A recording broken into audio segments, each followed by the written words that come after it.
I'm really looking forward to grabbing dinner with Susan at the pub. It's been a while. However, after getting settled in and enjoying ourselves for a bit, I hear a familiar voice from a nearby table. Listening closely, I realize it's Thomas, who should be at home, chatting with another woman. Is he cheating? Worried, I quickly activate a recording app on my phone and start capturing their conversation. Little did I know this would lead to a situation that would require calling the police. My name is Mary. I'm a 28-year-old office worker without any remarkable accomplishments. I got married last year to Thomas, and although we're living modestly, we've been enjoying our married life. Currently, we've both been working in the city after moving from a suburban area. Adjusting to city life hasn't been easy for me, as I lived with my parents until recently. The reason we moved here is primarily to accommodate Thomas's work. At first, everything was exciting and fun, quite different from my hometown in Philadelphia. But the excitement wore off quickly. Life in the city is expensive, and people seem a bit colder than I'm used to. So I suggested to Thomas that we spend the winter visiting my parents. Surprisingly, he was enthusiastic. We quickly prepared and headed to my family home. What I hadn't told Thomas was that my parents own an old warehouse. The stuff inside is covered in dust and in a terrible state. However, Thomas's eyes lit up when he saw it. He loves those TV shows where they unearth hidden treasures from old buildings and safes. "There's got to be incredible treasures in this warehouse," Thomas exclaimed. "The TV shows say warehouses like this often contain valuable antiques. We should clean it up right away and have it appraised." Excited like a kid on a treasure hunt, Thomas starts exploring the warehouse. And given that it's winter, the temperature inside the unheated warehouse is in the single digits. Sure, I got concerned. Maybe we should call it a day? Just because there's stuff in the storage unit doesn't mean it's valuable. Plus, it's freezing. We could get sick working out here. Let's come back when it's warmer, maybe around springtime. When I suggest this, Thomas looked a bit reluctant, but said, "All right."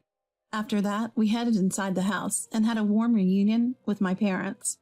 A few days into our stay, Susan reached out. "Long time no see. Heard you're back in town. Want to catch up like old times? How about meeting at a local pub? Let me know." Apparently, Mom had told the neighbors I was back.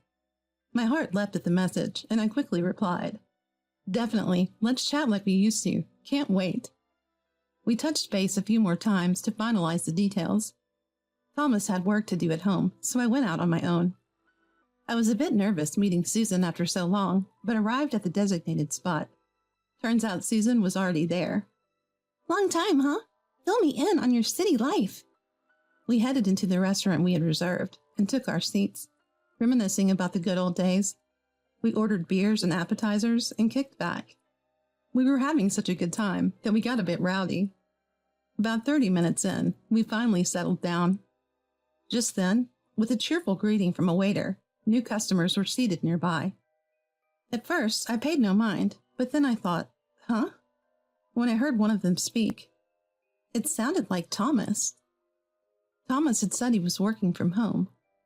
Curious, but also thinking, maybe he needed a break from being alone at my parents' house. I got up to approach him. That's when I heard another voice. A woman's voice. Was he out meeting a woman behind my back? But their conversation didn't sound flirty. I was about to speak when Thomas said something shocking. "Look, Karen, I'm glad we went through with today's plan. That storage unit was filled with what looked like valuable antiques. They were dusty and not in the best condition, but they're worth a lot nonetheless." I almost blurted out in shock. The Karen that Thomas was talking to was actually an old friend of mine. We used to hang out a lot before I married Thomas and moved to the city. I thought the name sounded familiar, but never imagined it would be her. More than that, I wanted to confront them. When did they meet? What was their plan? But I held back and continued eavesdropping. Then Karen spoke up. "Right, Mary's family has always been careless with that warehouse. They don't trust that there are valuable things in there. It's a waste, really. We just need to take it and sell it, maybe buy a car with the money. But what about you? If you get caught robbing your wife's place, you're done for. My mind went blank. I almost forgot Susan was with me. But Susan, having heard everything, whispered, "This doesn't sound like a joke. Let's record this. If we go to the police, it's better to have the conversation as evidence." I reached for my phone, my hands trembling. I steadied my shaking hand with the other and started the recording. Throughout, they continued to demean me. Then another bombshell dropped. "Lisa will be at the warehouse soon, right? Tell her not to mess this up," Thomas said to Karen. Lisa was also one of my new friends, smart and knowledgeable, helping me often with schoolwork. Lisa was in on this too? I couldn't believe it. Why? What did I do to deserve this? Susan comforted me, and I managed to compose myself. Susan continued the recording, while I rushed to the restroom and called the police. The officer seemed skeptical, but said, "We'll increase patrols." Not entirely trusting the police, I alerted my neighbors to be vigilant and lock their doors. I then called my parents and emailed all the neighbors I could reach. Though they seemed skeptical, they promised to be cautious. Relieved, I returned to where Susan was sitting. Just then, Thomas's phone rang. Judging by his reaction, Lisa had failed to rob the warehouse. Thomas began to complain about the current situation. From the conversation, it seemed they were meeting here to create an alibi for Lisa. If anything went wrong, they planned to say that Lisa was dining with Karen. Why would they choose this pub as their alibi location on the day I decided to go out for drinks? Inside, I felt a sense of relief mixed with a serves-you-right kind of satisfaction. From that point on, I quietly began preparations for a divorce to free myself from Thomas. First up was getting ready to move out. I tried my best to act normal so I wouldn't arouse suspicion. Turns out preparing to move was more challenging than I thought. Moreover, keeping it from Thomas added an extra layer of stress. But I didn't do this all alone. Susan, who had recorded the conversation for me, lent a helping hand with various tasks. I was so grateful for her support. Thanks to her help, I was able to complete the preparations much faster than I had anticipated. I then immediately filed for divorce from Thomas. When I explained the reasons, he brushed it off. "You can't divorce me over some made-up story. Stop joking and let's prepare dinner." But the moment he heard the recorded conversation, his face turned ashen. "What is this?" he said in a low voice. I laid it all out for Thomas.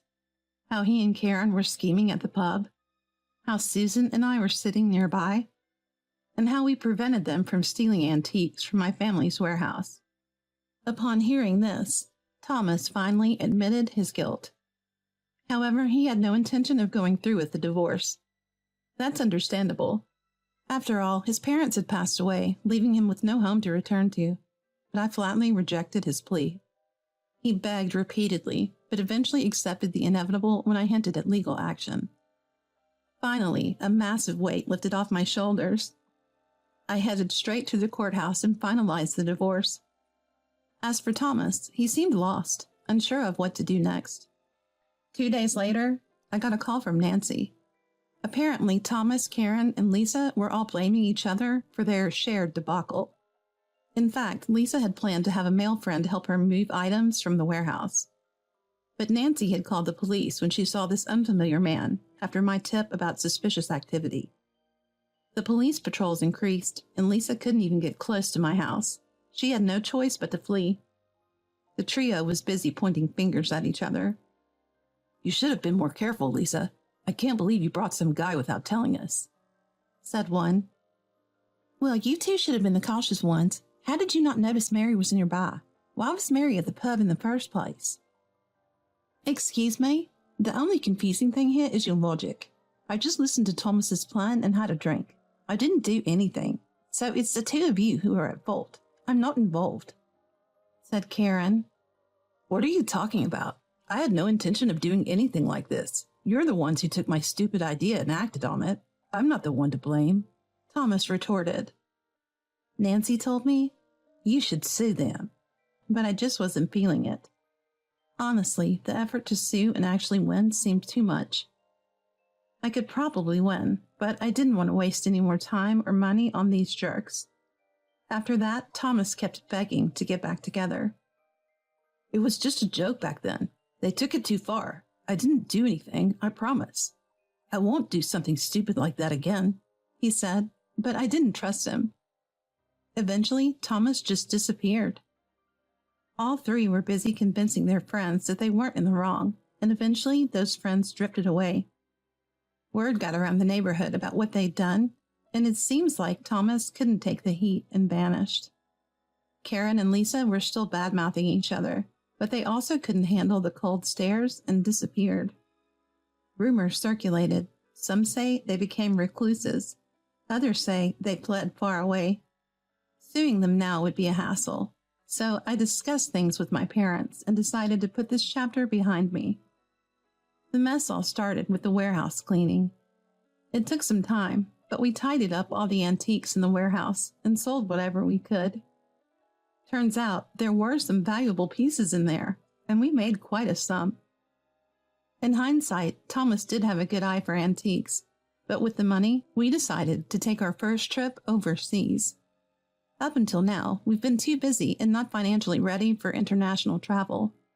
I quickly invited my parents. They were totally up for it, saying opportunities like this are rare. After we get back, we're planning to take a domestic trip with Susan, the real MVP of this whole saga. Have you decided where you're going?